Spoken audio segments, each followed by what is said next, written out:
Bharat Mata Shiv Shakti Avtar 11th June 2026 Parmatma Vaani Om Namah Shivaya Knowledge incarnate children. Yes, Baba. Those who continue to churn the ocean of knowledge will also have good inculcation. If they do not churn the ocean of knowledge at all, they become foolish. The one who speaks the Murli will continue to churn the ocean of knowledge, thinking that this and this has to be explained on this topic. The churning of the ocean of knowledge happens automatically. Om Namah Shivaya. The Father sits and explains about knowledge and devotion. You children have understood that devotion leads to degradation and there is no devotion in the golden age. Neither is knowledge received in the golden age. Krishna neither performs devotion nor does he play the flute of knowledge. Murli means to give knowledge. It is remembered that there is magic in the Murli. So there must definitely be some magic. Just playing a physical flute is common. Even beggars keep playing it. This has the magic of knowledge. Ignorance cannot be called magic. Only the Murli is called magic. Human beings think that Krishna used to play the flute. They sing a lot of praise for him. The father says Sri Krishna, who was a deity, was also a human being because changing from a human into a deity and from a deity back into a human continues to take place. There is the deity world and also the human world. Humans become deities through knowledge. When it is the golden age, that is the inheritance of knowledge. There is no devotion there at all. Devotion only begins from the copper age when deities become human beings. Human beings are always called vicious, whereas the deities are called wiseless. The world of deities is called the pure world. You are now changing from human beings into deities. When there is no knowledge in a human being, he is called a human. When a human being has knowledge, he is called a deity. What is called a knowledge? Firstly, the recognition of the self and the Father, and then the knowledge of the beginning, the middle, and the end of the world is called knowledge. Devotees do not know this. You and I, this Dada also says, you and I did not have knowledge. Salvation is received through knowledge, and then there is devotion, which is called degradation, because devotion is called the night and the knowledge is called the day. This can sit in anyone's intellect, but if they do not inculcate divine virtues, this inculcation cannot take place either.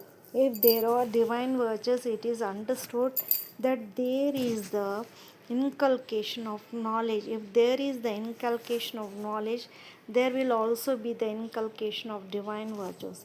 If there is no inculcation of knowledge, there cannot be the inculcation of divine virtues either. The behavior of those who inculcate knowledge is like that of deities. The behavior of those with self inculcation remains mixed. They would not be called demons. It will be said that these children have divine virtues. If there is no inculcation, it is as though they are not my children at all. If the children do not know the Father also does not accept the children. They give such a terrible insults. While they are human beings, they insult God. Then, when they come into the Brahmin clan, they stop insulting him. So, you should churn the ocean of this knowledge. Students achieve progress by churning the ocean of knowledge. You receive knowledge by churning the ocean of knowledge on it. Nectar will emerge. If you do not churn the ocean of knowledge, then what else will you churn? Demonic thoughts, only rubbish will emerge from them.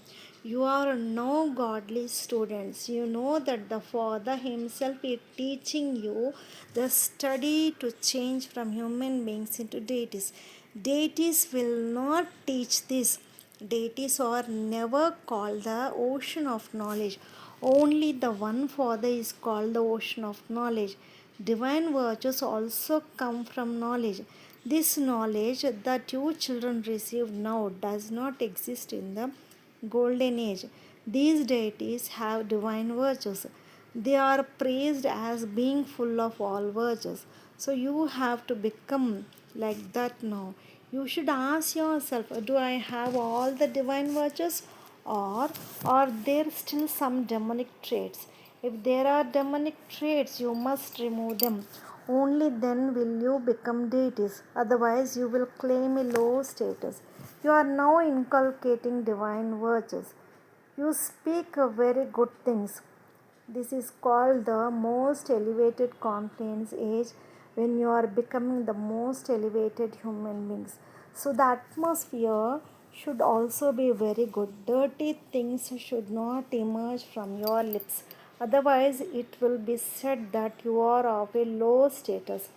It can be known immediately from the atmosphere. Only words that give sorrow emerge from their mouths. You children have to glorify the Father's name. Do you not? Your face should always remain cheerful. Otherwise, it will not be said that they have knowledge. Only jewels should constantly emerge from your mouth. Look at them, Lakshmi and Narayan, how cheerful they are. Their souls had inculcated the jewels of knowledge. They also spoke jewels of knowledge through their mouths. Only jewels gives happiness. There is so much happiness, the jewels of knowledge that you may take now, then become true diamonds and jewels. The rosary is not made of physical diamonds and jewels. It is a rosary of these jewels. Human beings then consider them to be physical jewels and wear them. The rosary of these jewels of knowledge is formed only at this most elevated confluence age. These jewels alone make you wealthy for 21 births. No one can loot them. You do not wear those physical diamonds and jewels here. If you wear them here, someone would immediately loot them. So you have to make yourself very, very sensible. You have to remove demonic traits. With the demonic traits, one's face becomes like that. In anger, the face becomes red like copper. Those with the vice of lust become ugly, just as they show Krishna as dark. Do they not? It is because of the vices that he changed from beautiful to ugly. You children should churn the ocean of knowledge about every aspect. This study is for attaining a lot of wealth. You must have heard that Queen Victoria's minister was very poor at first. He used to study by lighting a lamp, but that study is not jewels. They just read words. By studying that knowledge, they attain a full position. So it was the study that was useful, not money, right? Study itself is wealth. That is limited wealth. This is unlimited wealth. Both are studies. You now understand the Father teaches us and makes us the masters of the world. The study is temporary and fleeting. It is for one birth. Then in the next birth you have to study all over again. There is no need to study for wealth. There you receive immeasurable wealth through your present efforts. The wealth becomes imperishable. The deities had a lot of wealth. Then, even when they went on to the path of sin, that is, into the kingdom of Ravan, they still had so much wealth. They built so many temples. Then, later, the Muslims came and looted them. They were so wealthy. No one can become that wealthy through studying nowadays. You now know that we are studying such an elevated study through which we become this. Krishna knows neither knowledge nor devotion. So look what human beings become through this study. From poor they become wealthy. Bharat is so poor now. The wealthy have no time at all. They have the ego of I am so and so. In this ego, etc., must be erased. We are souls. A soul does not have any wealth, property, diamonds, or jewels. The Father also says, renounce all relationships, including the body. When a soul leaves the body, all wealth, etc., is finished. When they study all over again and earn wealth, they become wealthy. Or if they have performed good acts of charity, they will take birth in a wealthy home. It is said, is it not, that this is the fruit of past actions. If they have donated knowledge or built a college, a dharamshala, etc., they receive the fruit of that, but only for a temporary period. This charity and making donations are also done here. It is not done in the golden age. In the golden age, only good actions are performed because you have received the inheritance of this time. There, no one will perform sinful actions because there is no Ravan. Even the poor will not perform them. Here, even the wealthy perform sinful actions. That is why there is illness and sorrow. By indulging in wise actions, become vicious. When you perform actions under the influence of vice, they become sinful actions. There you do not indulge in vice at all.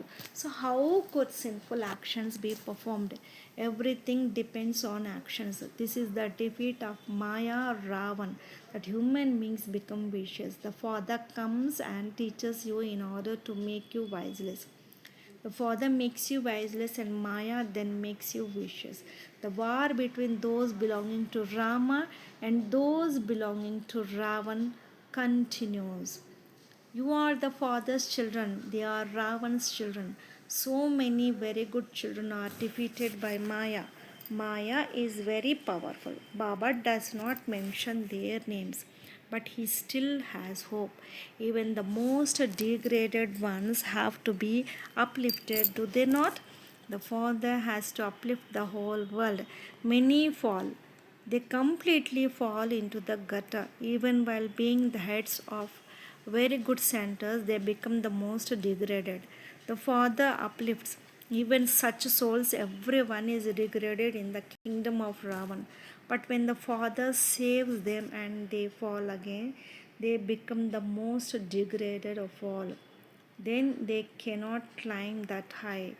That degradation will continue to eat them inside, just as you say. At the end, the one who remembers will his wife. That degradation will continue to be remembered in their intellects. So the father sits and explains to the children, you are the ones who listen every cycle. Would animals know how the world cycle turns? Only human beings listen and understand.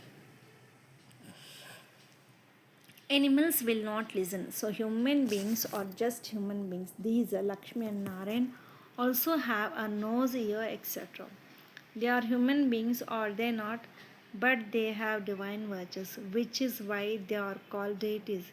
You have now come to know the cycle of how they perform, how they reform and become deities, and then how they fall. Those who continue to churn the ocean of knowledge will also have good inculcations. If they do not churn the ocean of knowledge at all, they become foolish. The one who speaks the Murli will continue to churn the ocean of knowledge, thinking that this and this has to be explained on this topic. The churning of the ocean of knowledge happens automatically. So and so is going to come.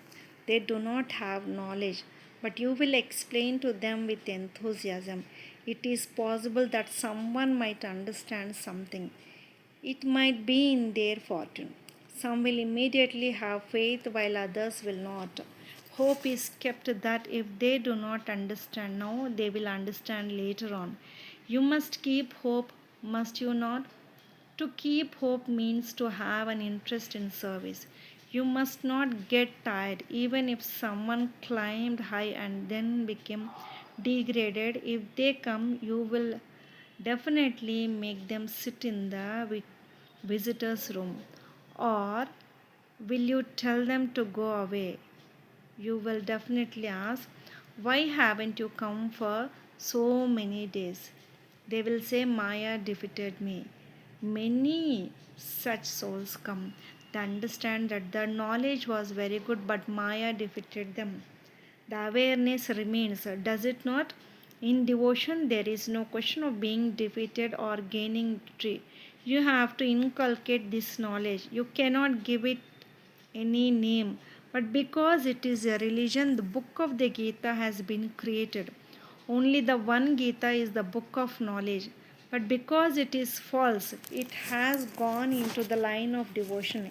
In fact, there is no need for the Gita scripture either. What is the use of a false Gita? Yes, if someone memorizes the Gita in Sanskrit, devotees are happy to hear it. They even give some money. The Gita is number one. In fact, only Brahmins study the Gita. You are Brahmins, are you not? You have to write to the Gita. Brahmins are the ones who learn.